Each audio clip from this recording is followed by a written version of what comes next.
grandparents' house in Bangalore is full of bookshelves.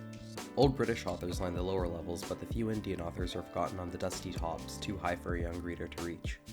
Growing up, I stuck to the books I could get to. Because I was reading only one kind of book, the kind set in England or the US, my perception of the outside world, and of literature, was very Eurocentric and Americentric. For example, in the 5th grade I participated in a school-wide writing competition. My story was set in the English countryside and was about British children, things with which I had no personal experience other than my one trip to the UK as a 3-year-old.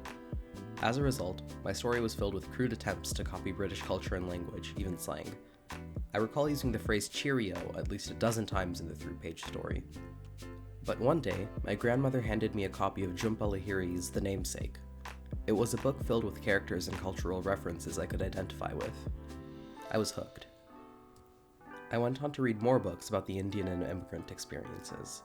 I was fortunate enough to discover them, realizing that not only one type of person is an author, or that not only one type of person deserves to have their story told, a realization that I've come to through my own work. I remember The Namesake when reconnecting with Arya, a former classmate from the Weingarten Children's Center, a school for deaf and hard of hearing children where I was a reverse mainstream student. In speaking with Arya, I was struck by how little her current classmates knew about her deafness.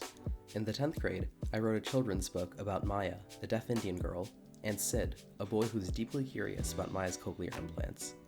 I wanted to reflect the experiences of children who were hearing and deaf to provide my readers with both mirrors and lenses into a different world.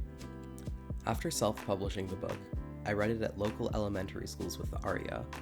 She told me about how touching it was for her to see a deaf Indian girl featured as a main character.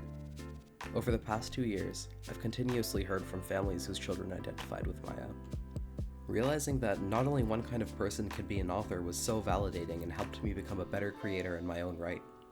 Having mirrors in media, like books, are important, and I truly hope that we can see more diverse literature in the hands of kids.